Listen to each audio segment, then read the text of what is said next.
My ancestors are weeping. These systems say they want to be better, that they didn't know any better. If I would only take the time to teach them, gently seat them in the time machine that I built with my blistered hands. A time machine I pieced together with the crumbs handed down to me, because I did not receive generational wealth, but generational scraps. And you see, the scrapings I received were treasures I held dear, because my ancestors turned recycled goods into heirlooms, repurposed leftover spinning straw into gold. And with every scrap, I became a welder, fusing them together to build this Frankenstein machine. A time machine with the ability to transport them back so that they can learn about the tactics that their people used to extinguish me. Learn about the cogs they left well-oiled, mechanisms created to uphold their power. Built structures that would punish people like me while rewarding them for half-assed work. And still, this machine that I built, with what little my grandmother was able to carry on her back when she crossed the Mekong, I used to carry them on their journey to becoming anti-racist. And as gentle as I may be, while they make their way into my vessel, I am prohibited from launching until I fasten their seat belts. Safety belts that hold them back from having to endure the painful reality of the harm their actions or inaction has caused people like me. Safety belts protecting their fragile sense of self from exposing mine to injury, from the inevitable collision with the ghost of America's past, only to deny the cloaked reality of America's present, attempting to control the ghost of America's future. The journey back in time is filled with twists and turns, backstabbing, familial burns, malicious betrayal. Stealing people to sell, contorting history to control the future, perverting the purity of indigenous cultures with weaponized biblical verses. A construction of lies tightly coiled together to make me believe I was tethered, cutting my mother tongue to convince me that to speak like them is to be free, when really it was an attempt to sever me from my ancestors, because they feared what I might become once I remembered how to hear, once I rediscovered how to understand the prayers of my forefathers and mothers. But they were gravely mistaken. My ancestors never left me. The jagged path I walk on is coded in the blood sacrifice of the generations before me, paid for by the lives of my forebears in hopes to buy me safe passage. In the distance there is a wailing, a high-pitched cry that creates a visceral reaction, conveying the sense of profound grief. A sound that cuts through realms, reverberating through from the spirit realm. A sharp blend of anger and pain for what I, as their descendant, must navigate through today. Immigration and customs enforcement, dressed as national security necessities, stealing black and brown babies, separating families, snatching people out their cars, half naked from their showers, making an example of the allies with public executions, making an example of the brown ones whose executions will not be televised. I said, making an example of the brown ones whose executions will not be televised. We will not be invisible. My ancestors stood tall and faced terror head on. They ventured into the darkness that exists in the corners of the unknown, and they forged their rage, turning it into courage.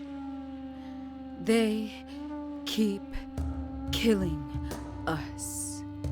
the ghost of millions of dreams. Dreams that belong to black and brown scientists, entrepreneurs and artists. Dreams deferred, unrealized, cut short. These ghosts follow us across generations.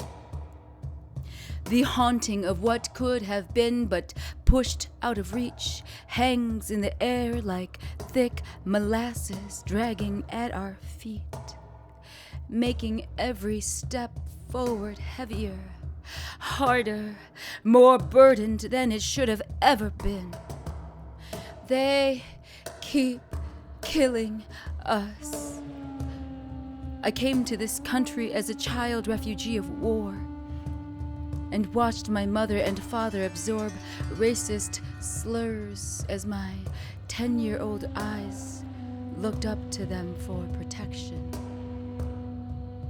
My parents, bending, stretching, acquiescing, always in a relentless attempt to fit in, to not stand out, only to be cut down by the country they gave everything to defend. They keep killing us. Millions of souls before me, stripped, gutted, tortured, dishonored, and still their lust for power remains unsatiated. Immigration and customs enforcement dressed as national security necessities, middle fingers in the air, I say fuck all the niceties. They want to destroy us. In my home in Minneapolis, my flesh trembles as the assaults mount on. Ice is all around me, but a ferocious fire burns within me, scorching the bounties from past harvests, destroying the precious time machine I built in its wake. And with all of this horror closing in, I feel the weight of it all gather deep in my chest, folding into my stomach until my spirit gives way, slipping toward a quiet, lifeless slump. They stole my precious time machine, demanded my obedience, extorted my loyalty dressed as opportunity. They tried to take my name, dragged it through the illusion of the broken glass I shattered, leaving nothing behind, not my dignity or my honor. No justice to be had, no, not when justice is a weapon they yield. I am running out of hope. It escapes me through my lungs, every exhale, made more visible by the accumulating ice. My hope evaporating into thin air. I am left in despair, wondering if there is a God, because all I see is the ascension of the godless. But then I hear my ancestors weeping. They are wailing, this high-pitched cry that creates a visceral reaction, conveying their profound grief. They remind me that the structures that surrounded me may have been burnt, but Mother Nature is mother to all things, and her earth will be enriched after the ashes clear. And the violent fire that burns inside me is just the work that is needed to forge an impenetrable core. They will not penetrate me. This process of becoming, in an age of resurrection, I am discovering the courage that existed lifetimes before mine, a courage that was passed down to me from Gupa, Guya, Ancestors, resurrect. Awaken the tiger that's in me. I'm listening. I rebuke the devil's lies and take back what is mine. They cannot have me. They will not take me down, I am forever changed. And tomorrow, I may join the ancestors. But tomorrow I will say that I too fought so that I may purchase safe passage for my children and the generations to come.